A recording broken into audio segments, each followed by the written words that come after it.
로이드 존스의 영적 침체에서 발자였습니다. 제15장 훈련. 이러므로 너희가 더욱 힘써 너희 믿음의 덕을 덕의 지식을, 지식의 절제를, 절제의 인내를, 인내의 경건을, 경건의 형제 우애를, 형제 우애의 사랑을 공급하라. 베드로후서 1장 5절에서 7절. 사도 베드로는 낙심한 사람들, 그것도 이미 믿고 받아들였던 그 믿음을 의심하고 있는 것처럼 보일 정도로 아주 낙심해 있는 사람들을 격려해 주기 위하여 편지를 쓰고 있는 것입니다.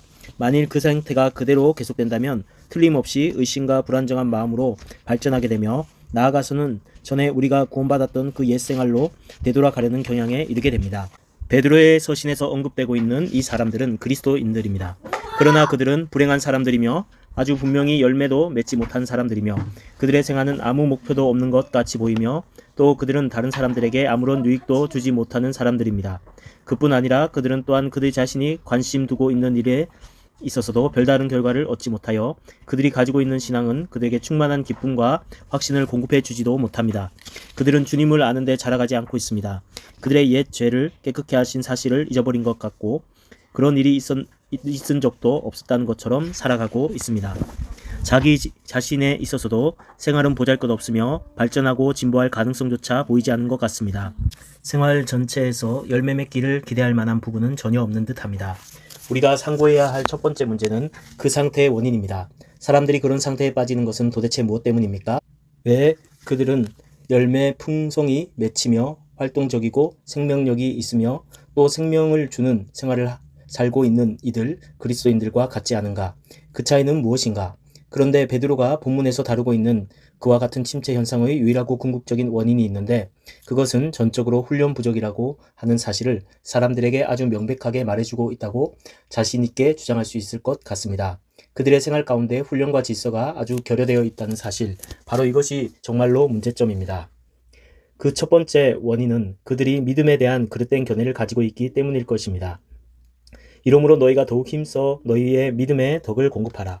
너희 믿음을 공급하라. 너희 믿음에 공급하라는 의미입니다. 그들은 일종의 마술적인 신앙관을 가지고 있었는지도 모르겠습니다. 이 말은 다시 말하면 믿음을 가지고 있는 한 모든 것이 잘 돌아가고 우리의 그 믿음이 우리의 생활 속에서 자동적으로 역사할 것이며 그리스도인으로서 행동하는데 필요한 모든 것은 오직 진리를 믿는 것뿐이라는 사고방식입니다.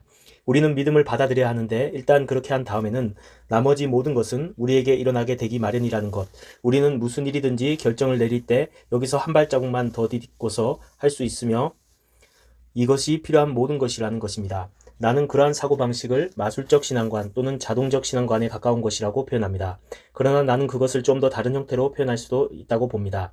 우리가 신비적 신앙관이라고 표현할 필요가 있는 형태가 매우 흔하게 있습니다. 이것은 확실히 많은 사람들에게 있는 문제점의 원인을 설명해 줄 수 있습니다.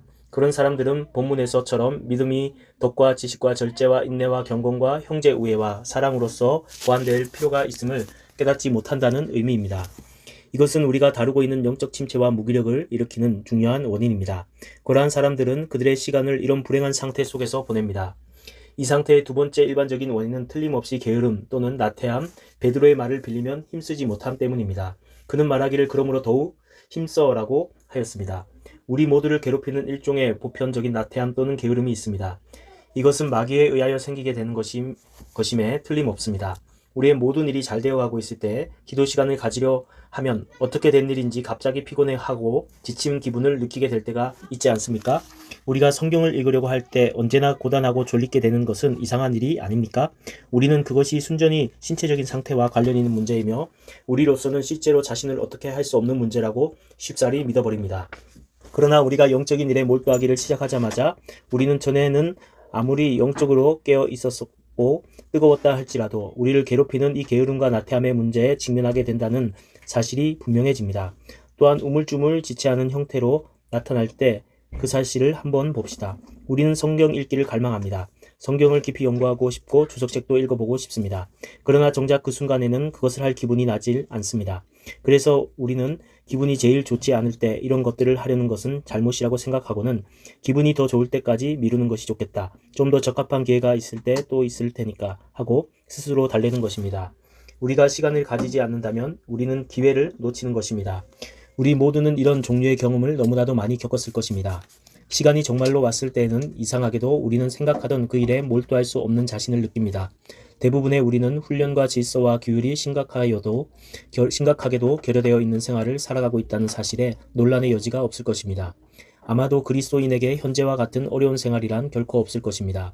우리 주위의 세계와 생활 구조는 그러한 영적인 훈련을 거의 불가능하게 만들어주고 있습니다. 생활 속에서 가장 어려운 일은 우리 자신의 생활을 규제하며 영위해 나가는 것입니다. 이러한 사실에 대한 이유는 그러한 외적인 것들이 정말로 우리를 방해하기 때문이 아니라 우리가 우물쭈물하는 것 자체의 위험성을 깨닫지 못하고 그것에 바로 대처하지 못함으로 실패하게 되는 것입니다. 우리를 유혹하는 것들은 너무도 많습니다. 여러분은 여러분 집에 배달되는 아침 신문과 함께 하루를 시작하기로 할 것입니다. 그리고 몇 시간 후에는 다시 저녁 신문을 대하게 될 것입니다. 물론 우리는 신문을 고독하는데 얽매이지 않고 있다고 할 수 있습니다. 그러나 실제로는 그렇게 된 생활을 하고 있는 것입니다. 신문은 대문 앞에 놓여져 있을 것입니다. 그런데 우리도 알지 못하는 사이에 내 손 안에 놓여지고 우리의 눈이 기사를 읽고 있다면 우리의 시간을 점령하는 것이 아침부터 우리 생활에 침범하는 것입니다. 난 라디오, 텔레비전, 여러 모임들에 참석하는 것, 여기저기에 일어나는 각색의 사건들과 문제 등 이런 모든 문제들을 하나하나 이야기하면서 시간을 낭비하고 싶지 않습니다. 우리는 모두 한 사람 한 사람 현재 자기의 생활을 위하여 분투하고 있으며 우리들 자신의 삶을 소유하고 지배하며 삶을 자신의 삶으로 온전히 영위하기 위하여 싸워나가고 있다는 것은 사실입니다. 오늘날 난 무엇을 해야 할지 모르겠다. 성경을 읽으면 말씀을 묵상하고 싶은데 그럴 시간이 없는 것 같다고 하는 이 말보다 더 자주 들을 수 있는 말이 없다고 내가 말한다면 모든 목사들은 내 말에 동의할 것입니다. 이제 그에 대한 간단한 대답은 그런 생활은 훈련의 전적인 결핍 때문이며 그것은 곧 우리의 생활을 규제하는 데 완전한 실패를 가져오게 한다는 사실입니다. 환경을 불평해봤자 아무런 소용이 없습니다. 다만 바로 이 사실의 결과일 뿐이며 다르게 논란할 필요가 없습니다. 우리 모두는 사실 시간이 있습니다.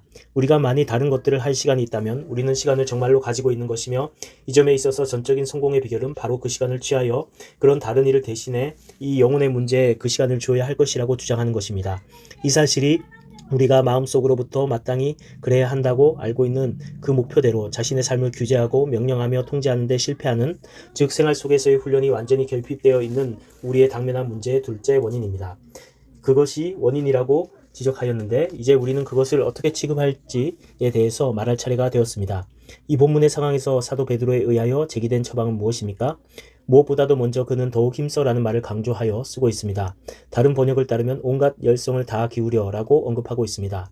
온갖 열성을 다 기울여 라고 말하는 것은 우리는 이미 이 세상에서 정욕으로 말미암아 부패되는 길에서 떠난 자들이기 때문에 온갖 열성을 다 기울이라, 더욱 힘쓰라, 혹은 10절에 번역되어 있는 말처럼 앞절에 그러한 일들을 하기 위하여 이전보다 더욱 열심을 내라는 말입니다.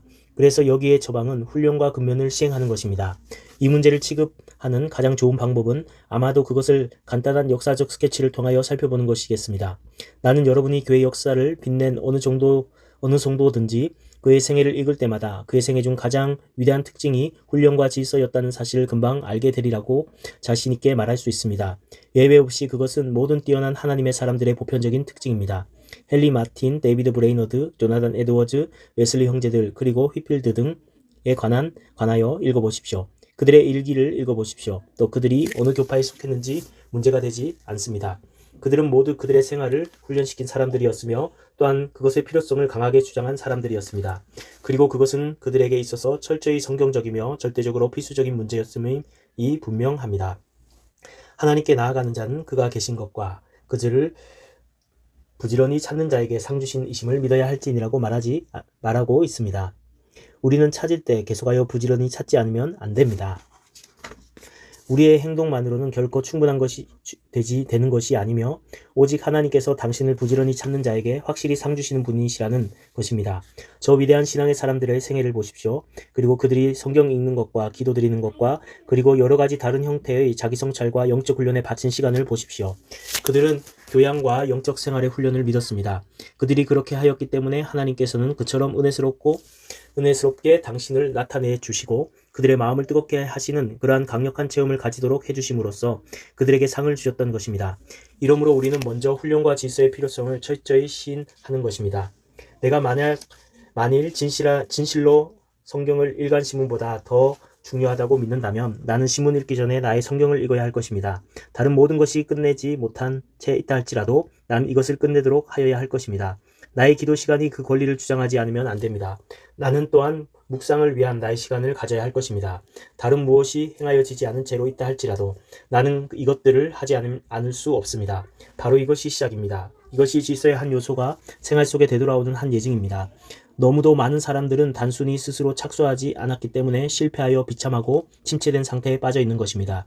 여러분 자신이 그것을 하셔야 할 것입니다. 그것이 여러분 대신에 행하여지지는 결코 않을 것입니다. 참으로 다른 어느 누구도 여러분을 위하여 그것을 하여줄 수 없습니다. 여러분이 만일 이러한 일들 하나하나에 유의하지 않으신다면 내가 분명히 믿기로는 여러분은 침체된 그리스도인으로서 그냥 남아있게 될 것입니다. 더욱 힘쓰라. 모든 열성을 다 기울이라. 더욱 열심을 내라. 무슨 희생을 해서라도 이 말씀을 잊지 마십시오.